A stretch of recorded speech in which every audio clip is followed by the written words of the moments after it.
الله سيدنا محمد بن عبد الله وعلى آله وصحبه ومن تبعه إلى يوم القيامة. Amma ba'du, jamaah salat zuhur yang berbahagia, ketika Allah menurunkan ayat Al-Quran kepada Rasulnya, maka seakan-akan Allah ingin mengajarkan apa yang dalam tanda petik Allah inginkan lewat makhluk yang sama dengan kita. Karena kita tidak akan sanggup langsung dalam tanda petik berhadapan dengan Allah. Sebagaimana Nabi Musa juga pingsan ketika bertemu dalam tanda petik Allah di Bukit Tursina. Turunlah malaikat Jibril membawa wahyu kepada Nabi Muhammad. Sampai di sini mulailah agama disampaikan dari manusia ke manusia. Cuma kan kemudian dalam bahasa bulan lalu saya bilang ada agama, ada pandangan agama. Ketika Rasul turun ayat Iqra, bacalah, itu adalah agama. Tapi pertanyaannya bagaimana cara membaca dan apa yang harus dibaca, itu adalah pandangan agama. Baca dalam arti tersurat yang ada tulisannya saja, kita di Indonesia sudah diberikan banyak metode. Waktu saya kecil metodenya namanya Al-Baghdadi. An in un ban bin bun tan tin tun. Saya kuliah diperkenalkan dengan metode Hattaiyah yang memulai huruf hijaiyah bukan dari huruf A tapi dari huruf La karena menyamakan dengan huruf Indonesia L. Fathahnya adalah A, kasrohnya adalah I, dhammanya adalah U. Maka L dikasih I sama dengan Li. Hattaiyah namanya. Ada lagi metode namanya Al-Barqi. Ada lagi metode namanya Iqra. Mana metode yang paling benar menurut Al-Quran? Ini namanya pandangan agama. Jadi kalau Quran sebagai agama, hadis sebagai agama adalah menjadi sebuah kebenaran mutlak. Tapi fikih, tafsir, akhlak adalah pandangan agama yang tidak kebenarannya tidak bersifat mutlak. Maka ketika Bapak belajar tasawuf misalnya, ada istilah tasawuf an-Naqsabandi. Ada istilah tasawuf as-Sazili. Beda-beda tuh. Karena Quran cuma mengatakan begini, ala bi dzikrillahi tatma'innul qulub. Ketahuilah, zikir kepada Allah bisa menenangkan hati. Zikir kepada Allah itu agama. Tapi menggunakan kalimat apa ketika berzikir, itu pandangan agama. Maka ada yang bermain di tahlil. La ilaha illallah. Tahlilnya saja, Pak. La ilaha illallah. Modelnya macam-macam kan. Ada yang sambil berdiri. La ilaha illallah. La ilaha. Ada yang sambil la ilaha illallah. La. Ada yang panjang. La ilaha. Mana zikir yang benar? Semuanya benar. Yang kagak zikir yang nggak benar ya. Itu tuh. Almarhum Arifin Ilham. Subhanallah. Walhamdulillah. Wala ilaha illallah. Allahu Akbar. Itu namanya pandangan agama. Bapak nggak usah kaget dengan ini zikiran yang mana yang benar. Semua zikir. A'agim zikirnya menggunakan muhasabah. Wahai Allah, zat yang menggenggam segalanya. Diajak nangis itu jamaah lewat muhasabahnya. Itu namanya pandangan agama. Sementara agamanya pasti ala bi dzikrillahi tatma'innul qulub, bahwa zikir kepada Allah, ingat Allah akan bisa menenangkan hati. Masalahnya kemudian zikir yang mana? Tahlilkah, tasbihkah, tahmidkah, takbirkah? Maka masing-masing orang punya pandangan. Itu namanya pandangan agama. Di ilmu akhlak, coba sekarang. Quran cuma mengatakan wa qadha rabbuka alla ta'budu illa wa bil walidaini ihsana wa qala rabbuka alla ta'budu illa iyyah wa bil walidaini ihsana wal jari dzil qurba wal jaril junubi was sahibi bil jambi. Kata Quran, Anda silakan berakhlak kepada orang tua, berakhlak kepada tetangga jauh, kepada besti, teman kerabat, kepada tetangga dekat. Gitu kan? Dah. Hadis itu agama. Kepada keluarga, kepada tetangga hormati. Kepada tetangga berbuat baik. Tetangga jauh, tetangga dekat. Sampai kepada wassahibu bil jambi, teman akrab. Besti dah kita bilang. Caranya bagaimana? Nah, itu tuh. Cara menghormati tetangga, cara berbuat baik kepada tetangga adalah pandangan agama. Maka ada anak yang sama orang tuanya ketemu, papa, ketemu malah tak-tok, kakinya tak-tok, baru cium tangan salaman. Ada, bapaknya senang nggak? Senang, berbakti juga. Di sebelah sono Pak tuh anak SMP dijemput sama orang tuanya, ketika sampai itu bukan cium tangan dulu, tapi cos dulu, tak, pakai lagu dia dah. Habis itu cipika-cipiki baru cium tangan. Coba. Bapaknya senyum, ketawa. Berbakti nggak berarti? Berbakti. Ada orang yang cuma datang ke bapaknya, bapaknya senyum, berbakti enggak? Berbakti. Nah, ada yang cuma dari jauh, papa dada, hati-hati, bapaknya senyum. Beda. Begitu juga sama tetangga. Maka pandangan terhadap agama tidak bisa sama.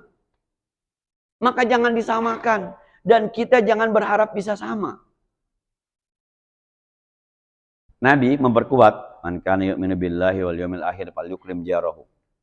Siapa orang beriman dengan Allah dan hari akhir, muliakan tetangganya. Bagaimana cara memuliakan tetangga? Nah, bagaimana? Jangan-jangan di Betawi, Jakarta, sama bapak-bapak di daerah Jawa atau di Sunda atau di Sumatera, beda cara bertetangganya. Jangan-jangan. Tradisi hajatan aja, pedongkelan sama bojong beda. Di bojong kalau malam mangkat, ibu-ibu datang tuh bawa beras. Pulangnya bawa kue. Berasnya diisiin kue. Saya datang sama teman. Itu ibu-ibu pada ngapain? Bawa tempat beras apa namanya? Bakul kecil ya. Bawa, itu kadang-kadang 10 orang baris. Saya tanya teman saya, itu ngapain? Bawa beras Ustaz. Buat apaan? Emang begitu di sini. Ntar pulangnya di sini sama kue bugis. Sama kue cincin, sama kue talam. Oh, emang begitu? Begitu. Di pedongkelan kampung saya nggak ada. Tradisi. Tradisinya berbeda. Itu kan menghormati tetangga. Nah, maka ini pandangan agama berbeda dengan agama, tapi intinya sama menujunya. Maka ketika kita ngaji fikih, ketika kita ngaji tafsir, ketika kita ngaji akhlak, ketika kita ngaji tasawuf, kita sedang mengkaji pandangan orang terhadap agama. Tapi ketika kita membahas Al-Quran, kita sedang bicara soal agama. Maka kalau ada yang menerangkan berbeda, menerangkan ayat berbeda satu sama lain, nggak masalah. Ayatnya mah sama, ini agama, tapi tafsirannya berbeda. Nah, coba Pak, ayat kurban dibawa ke India. Waduh, kalau harus pakai sapi, perang di India. Oh iya, Tuhannya dipotong masalahnya. Nah, di daerah mana, mohon maaf saya pernah baca tuh di Jawa juga, itu orang biasa pakai kerbau. Kenapa? Sebab dulu di situ banyak orang Hindunya. Di mana? Kudus. Di Kudus. Itu karena dulu di situ banyak orang Hindunya. Untuk menghormati orang Hindu, orang Islam di situ pakai kerbau, tidak pakai sapi. Tapi kan sekarang ada yang tidak boleh korban pakai kerbau. Kenapa? Sebab Nabi dulu nggak pakai kerbau. Anda beragama atau berpandangan agama? Ini masalahnya. Kalau Anda hanya berpandangan agama, Anda jangan merasa benar. Karena soal pandangan agama berbeda. Maka dari sinilah kemudian sering saya sampaikan, ada orang yang memahami agama secara tekstual, ada yang kontekstual. Musyrik Pak, kata musyrik zaman dulu apa kira-kira? Berhala. Apa sih berhala? Dia yang bikin, dia yang sembah. Pokoknya hidupnya tidak akan bisa bahagia tanpa menyembah berhala. Mohon maaf Pak, itu teman-teman yang, mohon maaf ini, ojol. Itu kalau HP-nya ketinggalan, ya musyrik. Wah, mati gua nggak ada HP mah. Iya. Siapa yang bikin HP-nya? Manusia. Siapa yang ngisiin pulsanya? Manusia. Siapa yang aplikasinya? Manusia. Tapi dia merasa bisa mati kalau nggak ada ini. Terus kita mau bilang musyrik? Oke. Bapak-bapak kemana-mana nggak bawa ATM. Emang duitnya di ATM semua. Balik pulang nggak? Ada yang balik Pak. Maka tuh kadang-kadang orang mengatakan siapapun yang pakai cincin, oh musyrik, pakai keris musyrik. Lah itu HP teman-teman. Hidupnya di HP, dibilang gua nggak bawa HP. Ya Muhammad, saudara-saudara kita yang ojek online, teman-teman kita yang mobil taksi online, itu kan emang hidupnya di HP. HP-nya dia seakan-akan hidup dan mati dia adanya di HP. Lah itu inna sholati wa nusuki wa mahyaya lillahi rabbil alamin. Nah, kemana? Lalu haruskah kita bilang ontar dulu?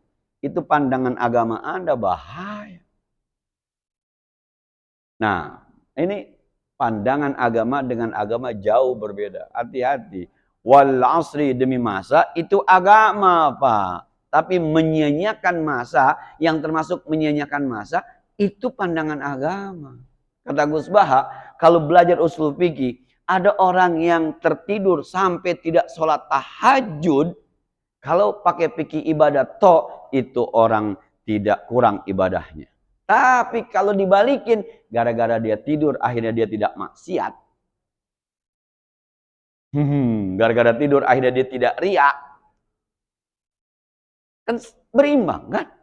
Mohon maaf. Nabi bilang, tipisin kumis, tebelin jenggot. Yang nebelin jenggot, sunnah. Yang nipisin kumis, sunnah. Iya. Berarti yang bapak kumisnya tipis, jenggotnya kagak, sunnahnya sepotong. Sunnah juga. Ya.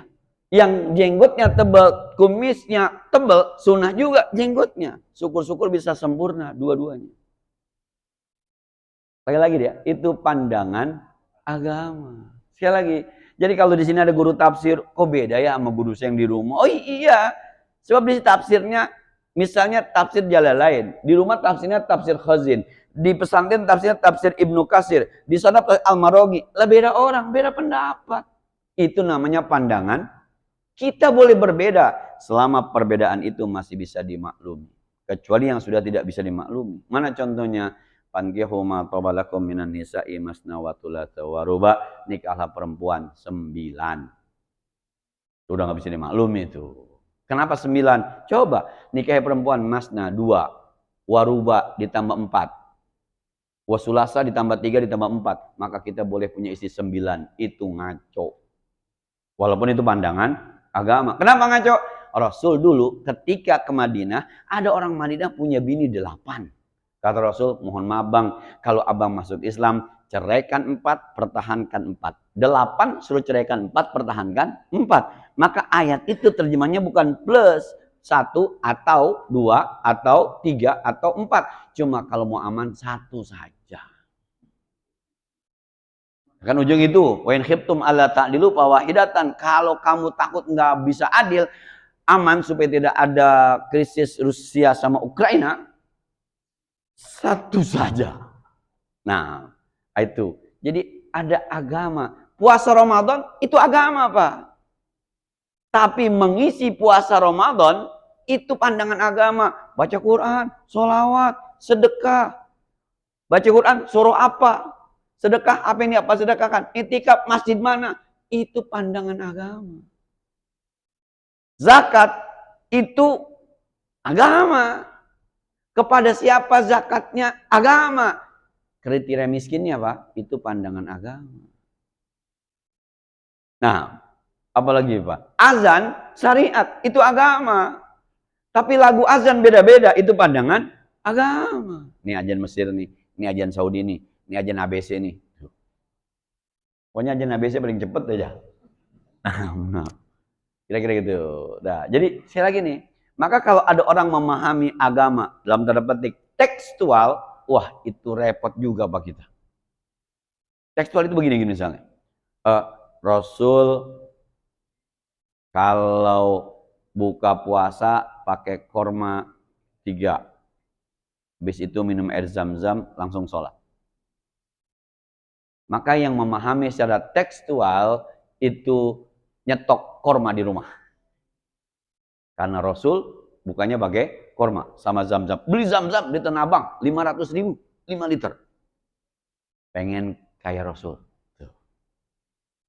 Nah, kalau orangnya, kalau pemahaman tekstual, kenapa Rasul pakai korma? Karena memang yang ada di sana cuma korma. Ada korma, ada buah tin, ada segala macam. Tapi yang di kita nggak ada. Kenapa zakat kita pakai beras? Di sana pakai korma. Sebab korma makanan pokok. Kayaknya mah kita pakai kolak kayaknya. Intinya kan membatalkan puasa. Sama Pak, kadang-kadang ada teman-teman kalau sholat tuh bawa siwak. Nabi nyuruh siwak nih. Ini sebenarnya pemahamannya harus pakai siwak apa gigi biar bersih? Kalau gigi biar bersih berarti nggak usah pakai kayu juga. Pepsodent juga oke. Sikat gigi pakai pasta gigi juga oke. Jadi itu pandangan agama. Silakan Anda yang mau begini-begini silakan. Tapi juga jangan merasa paling benar ketika orang tidak begini-begini. Siwak lu mana? Silakan. Itu namanya pandangan agama. Jadi ada agama, ada pandangan agama. Sholat Pak, kudu khusyuk. Ya, sholatnya agama, khusyuknya agama. Cara khusyuknya, lu kalau khusyuk bagaimana? Oh, gue merem aja, gue merem. Sampai Imam Salam gue nggak tahu, pules. Ada yang bilang kalau gue sih bayangin dosa, bayangin dosa. Ada yang bilang imam baca, gue perhatiin tuh, gue bayangin tulis. Gitu kan, kadang-kadang. Itu namanya pandangan agama. Mana yang tokjer? Belum tentu juga. Cuma kalau saya ditanya, Ustadz, khusyuk bagaimana? Selama lu punya utang nggak bisa khusyuk, percaya deh. Kalau masih kreditan motor, kreditan mobil nggak bisa khusyuk. Jadi ketika kita bicara Al-Quran, kita bicara ibadah, kita bicara syariat, itu namanya agama. Tapi ketika bicara tafsir, bicara fikih, bicara akhlak, bicara tasawuf, maka disebut dengan pandangan agama. Soal agama nggak bisa ditawar. Sholat 5 waktu, sorry, nggak bisa ditawar. Tapi surah apa yang mau dibaca? Itu pandangan agama. Kulhu aja monggo silahkan. Kuliah aja silahkan. Zakat itu agama. Tapi bagaimana cara mendistribusikan zakat itu pandangan agama. Gitu deh ya. Jadi ada agama, ada pandangan agama. Akhirnya ada orang yang memahami agama secara tekstual, ada yang kontekstual. Assalamualaikum warahmatullahi wabarakatuh.